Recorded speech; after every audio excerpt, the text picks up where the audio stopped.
이번에는 사전연수 제2부로 아리랑 속의 등장인물인 송수익의 길을 한번 살펴보도록 하겠습니다. 앞서 사전연수 제1부에서는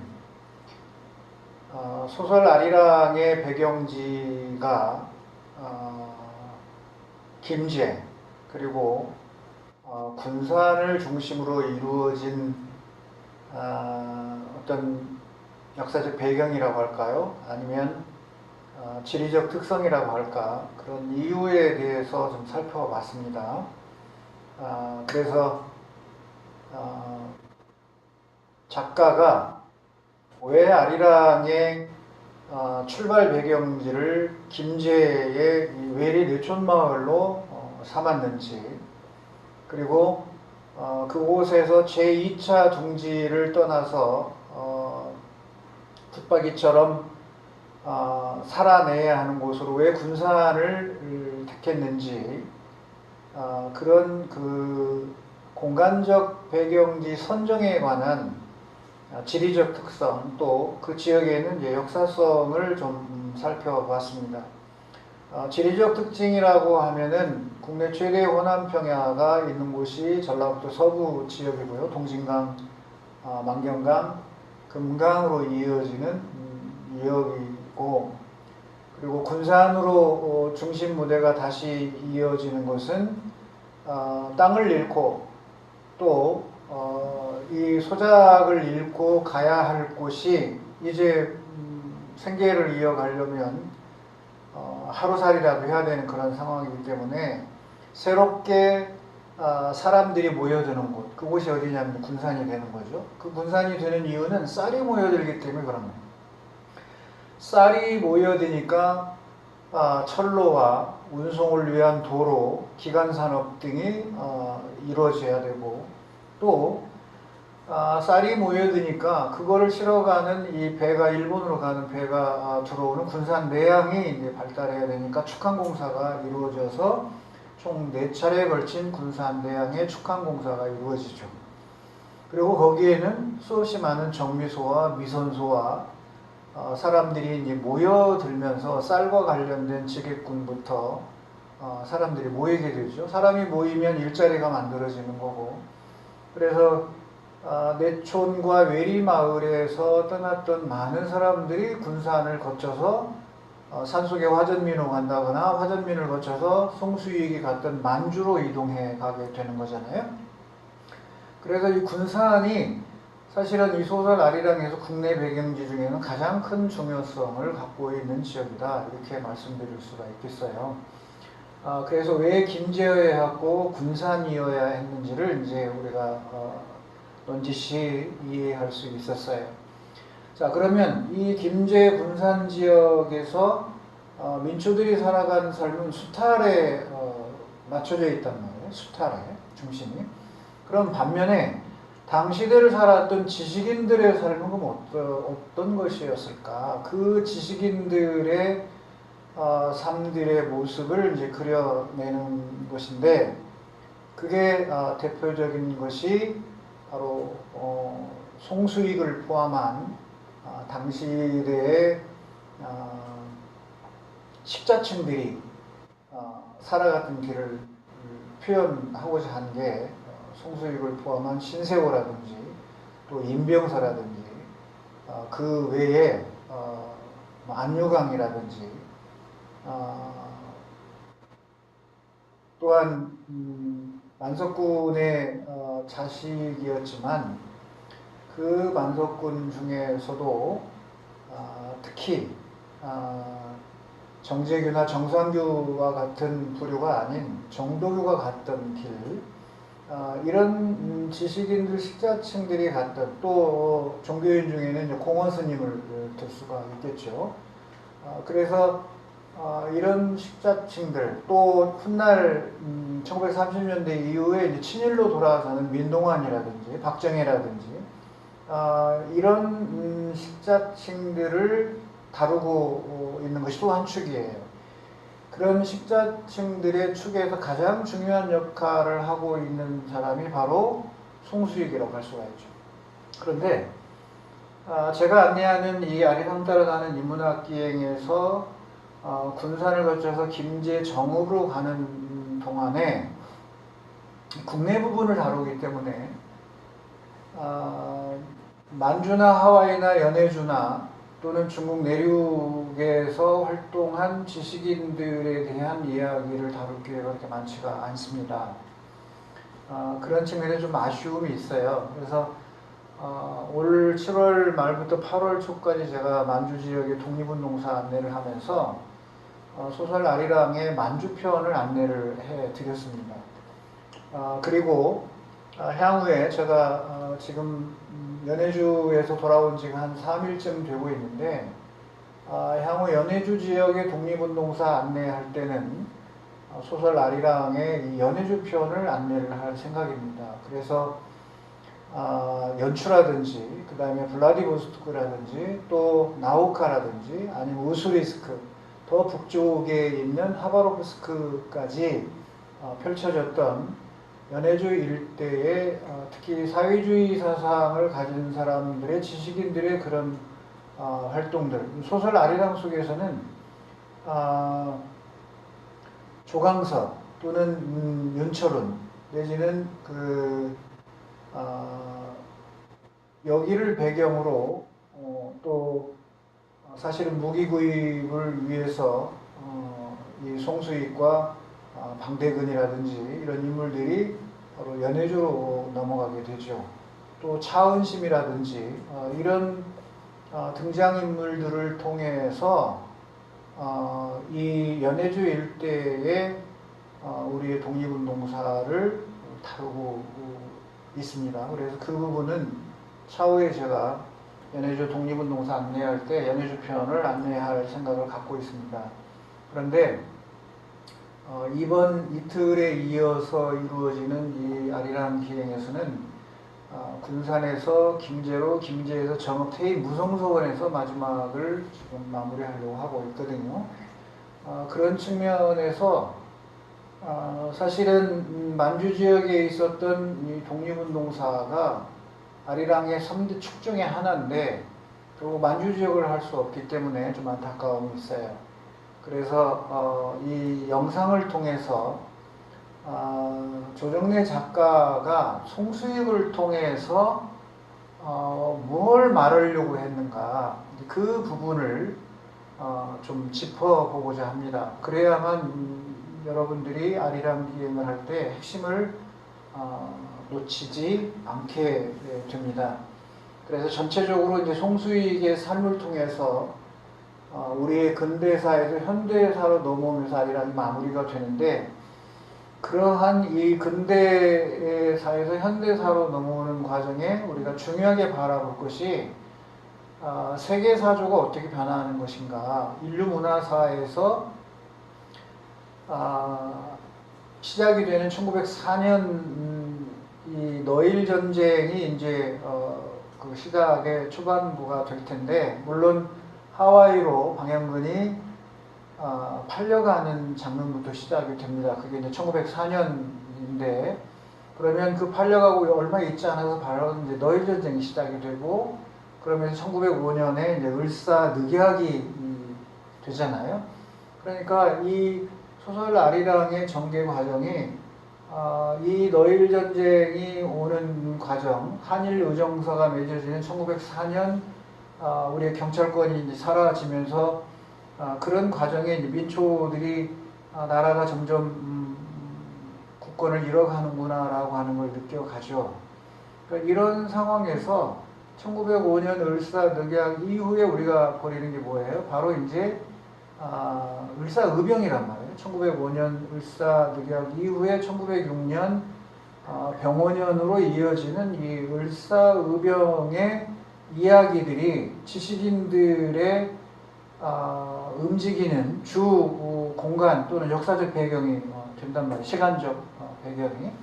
그래서 그때부터 시작해서 송수익이 의병장으로 가고 그리고 의병장 활동을 하다 경술국치를 맞이해서 만주로 망명을 하고 만주로 망명해서 그 송수익이 숨지는 1931년, 32년 이 시기 무당 이회영 선생의 이제 순국과 맞닿아 있는데, 그 시기까지의 송수익의 어떤 삶의 궤적을 통해서 그 송수익이 어떻게 시대 사조에 맞게 자기의 의병 항쟁에서 독립투쟁으로 전개되는 과정을 변화하게 하는지, 그런 내막을 좀 살펴보고자 하는 겁니다. 이런 걸 통해서 작가가 의도한 게 뭐였는가, 송수익이라고 하는 사람의 삶을 통해서 이 시대를 살아가는 식자층들에게 던지는 메시지가 가장 핵심이라고 보여지거든요. 그래서 이제 그런 부분은 우리가 군산 김제의 정업을 가면서 다 할 수가 없기 때문에 우리의 근대사의 역사적 배경과 작가가 송수익을 통해서 그 역사 전개 과정에서 변화되는 모습들을 어떻게 묘사를 하고, 또 그런 속에서 이 시대 지식인들이 놓치지 말고 송수익을 통해서 깨달아 주기를 바라는 그 핵심을 놓치지 않아야 된다고 봐요, 저는. 그래서 이제 그런 부분을 여기서 소개를 좀 하려고 합니다. 함께 이제 떠나보도록 하겠습니다. 사실은 이제 저는 본래 이제 과학교사를 하다가 이 2005년 영재교육은 저 2000년 초부터 했는데 2005년 이제 우리 전라북도 영재교육에 수포영재대학원 제도가 있었어요. 그때 이제 이 영재 학생들을 지도하면서 수학, 과학, 영어 이런 거를 잘하는 영재가 필요한 게 아니라 정말로 리더십과 인성을 바르게 함양한 그런 리더를 우리가 길러야 된다, 영재라고 하는 의미가. 그래서 이제 제가 역사에 관심을 갖고 역사 연구를 하기 시작해서 영재 학생들에게 역사 안내를 하면서 제가 제2의 인생을 과학이 아닌 역사로서 역사를 연구하는, 때로는 역사학자로, 때로는 역사 연구가로, 때로는 역사 강사로 뭐 이렇게 다양한 영역들을 넘나들면서 해왔는데 2005년, 7년도에는 이렇게 생태주의라고 하는 측면에서 숲, 자연, 사람, 그리고 사회 이런 통합된 프로그램으로 영재 학생들을 지도를 했고, 그리고 2007년부터 2009년에는 제주도를 배경으로 해서 태평양전쟁, 또 제주의 4.3, 그리고 이후에 이제 2008년에 세계 자연유산이 제주도가 되는데, 그런 걸 토대로 해서 자연과 인간과 역사 이걸 통합적으로 해서 제주의 이 화산섬과 사회, 문화 그리고 태평양 전쟁사를 아우르는 이런 통합적인 리더를 길러보고자 이런 프로그램을 이제 개발하게 되고, 그래서 함께한 선생님들과 이 프로그램을 기획 개발해서 영재 학생들에게 투여를 했고, 또 그들을 지도하는 영재 교원들에게 2해 동안 제주도를 안내했었습니다.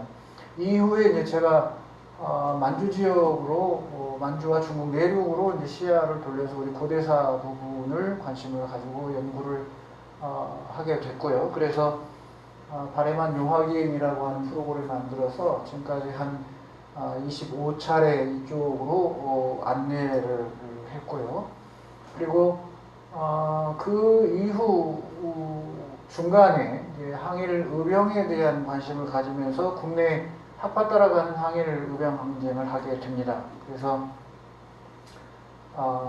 화서 이양무 선생의 화서학파, 그리고 남당 한원진의 이 영향을 받은 이 충청 서쪽 지역의 이 남당 학파를 영향을 받은 그런 의병들, 그리고 이 호남은 이제 순창에서 태어나서 17세쯤에 전라남도 장성으로 이제 선대가 있었던, 가서 대학자가 되는 노사 기정진의 이 노사파들의 항일 의병 전쟁, 그리고 영남은 이제 특히 안동의 혁신유림, 이 혁신유림들이 이제 서간도 망명을 통해서 국내에서 만주로 이어가는 그런 활동을 하죠.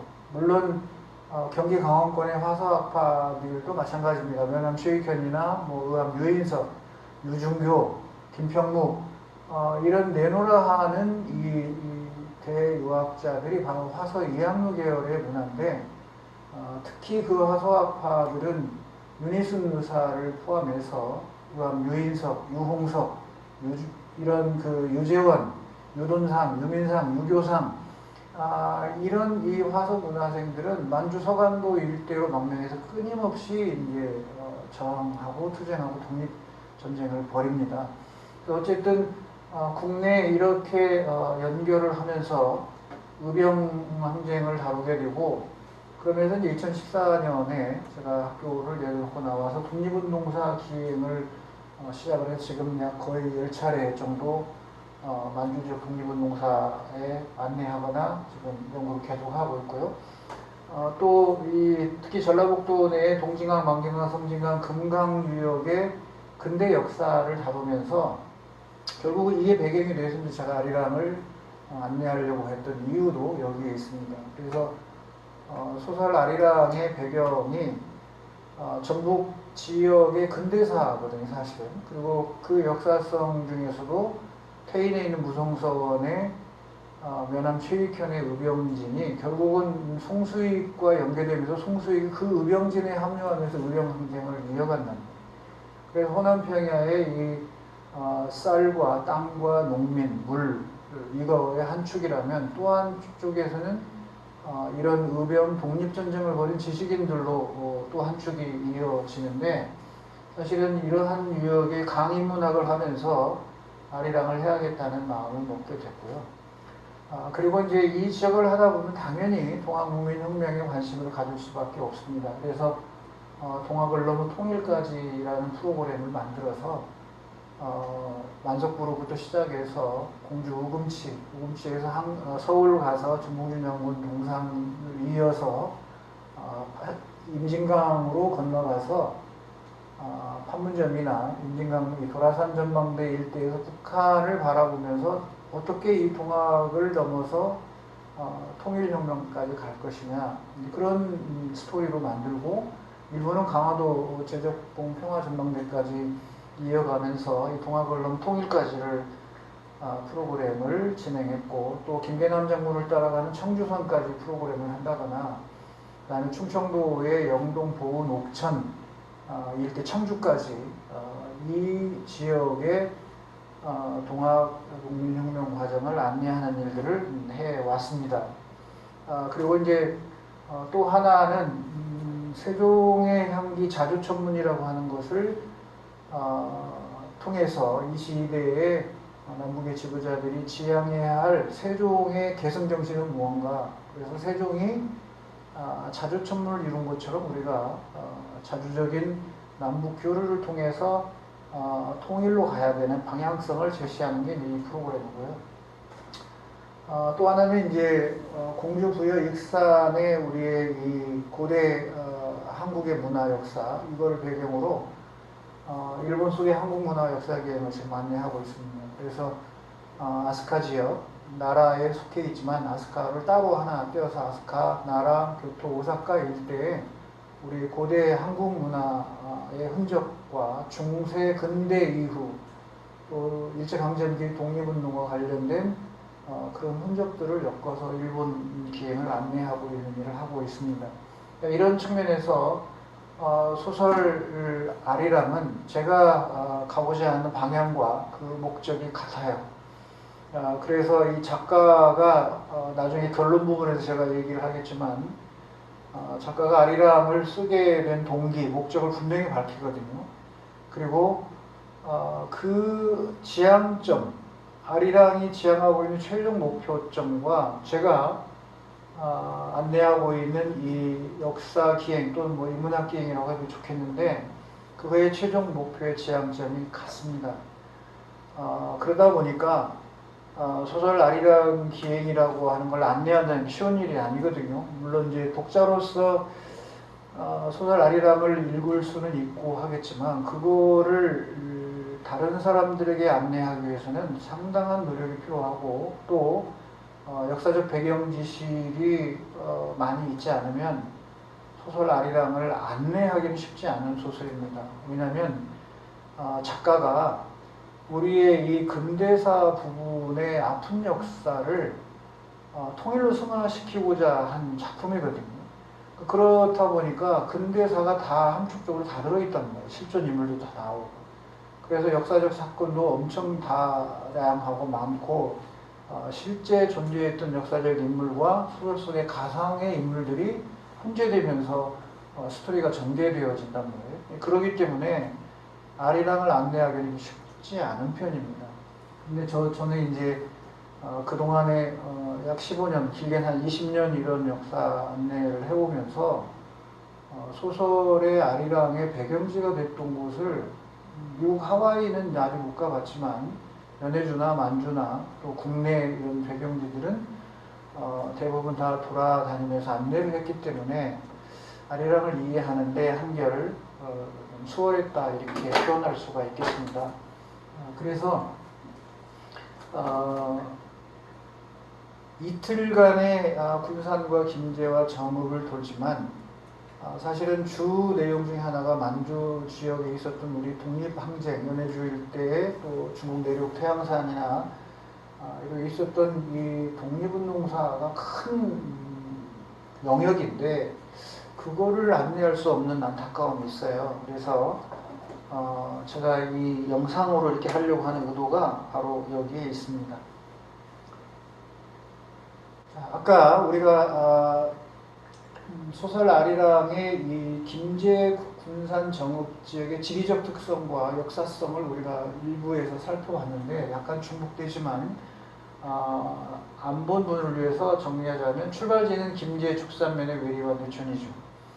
그리고 죽산면 사무소 주재소로 확산되고 또 김제는 금산, 금구, 황산, 금산 이 일대에 대율 저수지 일대에 있는 하천 그리고 원평천 이런 이 지류하천에 사금들이 많이 나왔단 말이에요. 금바람 지역이 형성이 되고 특히 또 김제읍에 있었던 3.1 만세 운동을 상당히 자세하게 다루고 있어요. 그래서 김제 지역이 중요한 역할을 하고 있고 군산은 이제 김제 다음으로 공간적 배경이 이동해 가는 공간이에요. 그래서 목포 영사관 군산 분관이었다가 이사청이었다가 군산 부청으로 옮겨지는 그런 역사적 전개 과정 속에 우체국, 정보 수집하는 중요한 역할이죠. 경찰서, 그리고 군산 내양 장미동, 쌀이 모이는 장미동의 정미소, 미선소, 쌀창고, 부두, 역, 유도장, 은행, 재고선창, 전군도로 이런 것들이 소설 속에서 중요한 역할을 차지하고 있고 그래서 전국을 거쳐서 이제 압록강으로 넘어가게 되고 또 일본으로 확산이 된다. 그래서 일본 도쿄를 중심으로 해서 지금의 홋카이도, 북해도도 가게 되고 또 지시마에서 쿠릴열도 쪽에도 지금 해당이 되고 사할 탄광촌이라든지 이렇게 확산이 됩니다. 중국은 만주 지역에서 서간도와 북간도까지 다 총체적으로 지역이 확산되고요. 중국의 내륙의 태양산이나 중경, 상해까지도 또 심지어 산동산까지도 가게 되고 그리고 태평양으로 멀리 하와이, 방해근이 확장해 가는 그런 지역입니다. 그리고 멕시코 현재 지역이 나타나진 않지만 애니갱이 이제 동원이 되고요. 그리고 러시아 지역은 연해주의 블라디보스토크나 연해주 안에 블라디보스토크도 있고 우스리스크도 있고 나우카도 있고 또 지금의 이제 하바롭스크 주 안에 하바롭스크가 있는데 그곳까지 영역이 넓어지죠. 그리고 중앙아시아의 천산산맥으로 우즈베키스탄까지 넘어지고 그리고 그곳에 끌려가면서 이 윤선숙과 조광석이 나오는데 조광석은 이제 가는 중에 사라지죠. 당시 우리 조선인 지도자들이 저항하고 이의제기 됐다가 말없이 사라지는 그런 장면 속에도 조광석이 등장합니다. 그래서 여기에 보면 맨 위에 이 연해주 일대의 블라디보스토크, 나우카, 우스리스크, 여기가 하바롭스크예요. 그리고 또 하나 연추라고 하는 곳, 이 안중근 장군, 안중근 참모중장이 연추 단주 동맹을 맺죠. 그곳이 바로 요 핫산 위쪽으로 있습니다. 제가 갑자기 그 지명은 지금 생각이 안 나요. 연추예요. 연추, 우리말로는 연추라고 할 수가 있겠습니다.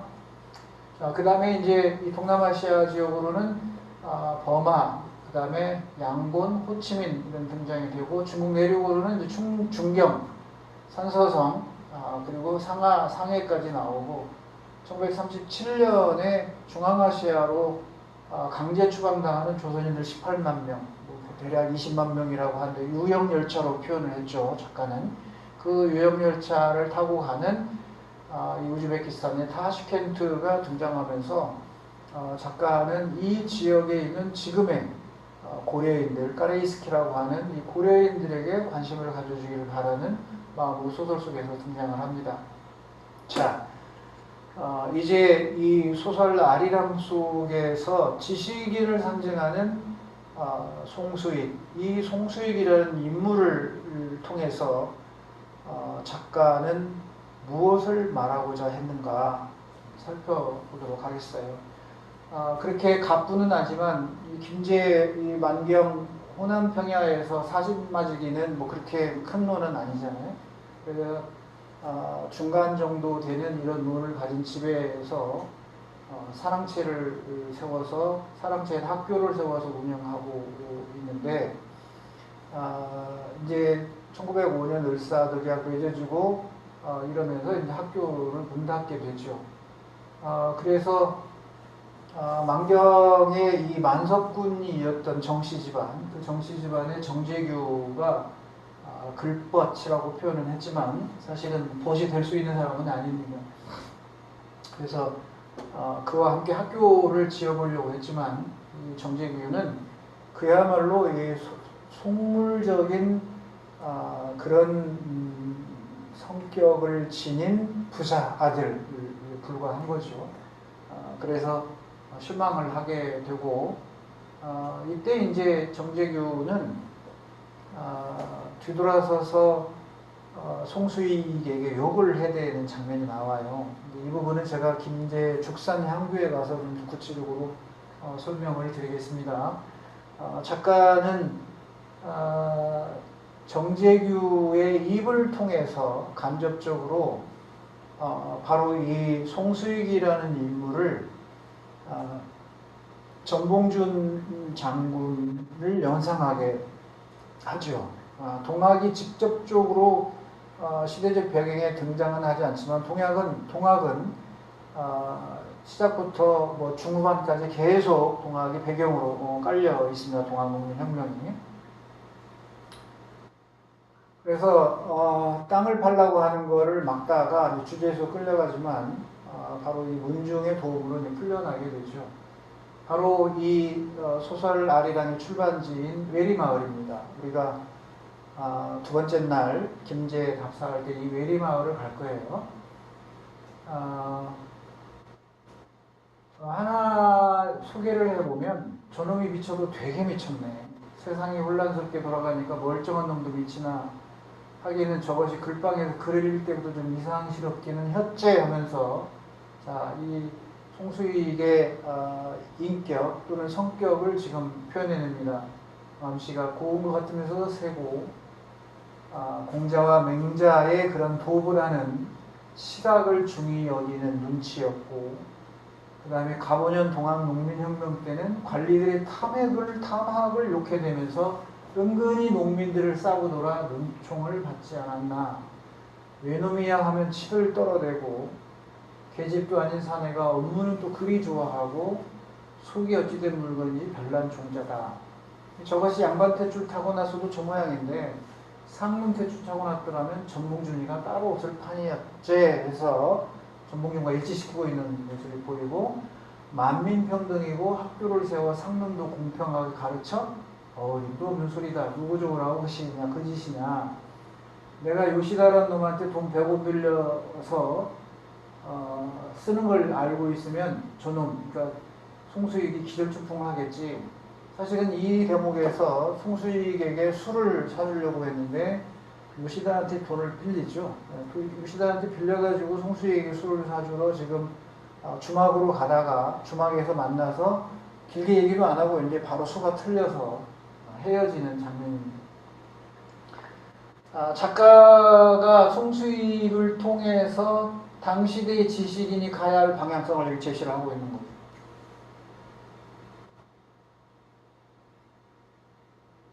자, 실학이라고 하는 실학적 사상을 가지고 있는 거예요. 동학문민혁명 때는 혁명군을 지지하는 그런 자세를 취하는 거고요. 그 다음에 외놈 치 떠는 거야 뭐 누구나 할 수 있는 부분이에요. 업무는 또 그리 좋아. 자, 단재 신채호 선생도 민족주의 사상을 가지면서 바로 이 업문의 중요성을 강조를 했어요. 훗날 물론 이제 민족주의 가지고는 안 되니까 아나키즘을 받아들여 아나키스트가 되지만 오당 이회영성도 마찬가지입니다. 그래서 이 언문을 그리 좋아하고 했다고 하는 것은 그 시대에 깨어난 선각자들의 방향이에요. 그 다음에 전봉준이가 따로 없을 판이지 혁명가로서 전봉준을 동원한 거니까 향후에 송수익은 전봉준 장군의 혁명성을 갖고 있다고 하는 어떤 복선의 의미도 갖고 있다. 그 다음에 만인평등이고 학교를 근대 학교를 자꾸 세우는 거죠. 그리고 양반상름 없이 공평하게 가르쳐 이런 것들은 안동에 있는 이 석주 이상용 선생이나 또 우당 이혜영 선생이나 많은 분들이 이 당시 성리학자들이었고 또 그 지역에서는 상당한 재력가들이었지만 만주를 망명할 때 어떻게 했어요? 다 재산 처분해서 노비들에게 나눠주고 노비 해방시키고 그렇게 이제 풀어주는 거죠. 그런 것처럼 당시 이 송수익이라는 인물을 그 시대에 앞선 선구자적인 입장에 있던 지식인들을 표현을 해낸 거다 이렇게 이해를 해주시면 되겠어요. 자, 제1권 역부의 길로 우리 어찌 살거나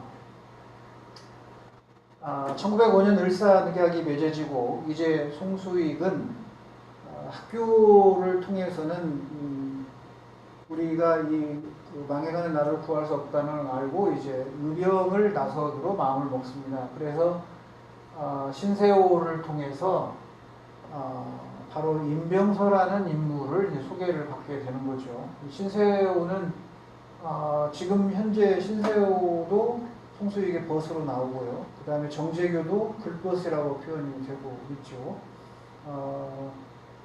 그런데 여기서 신세호는 조금 다른 성격의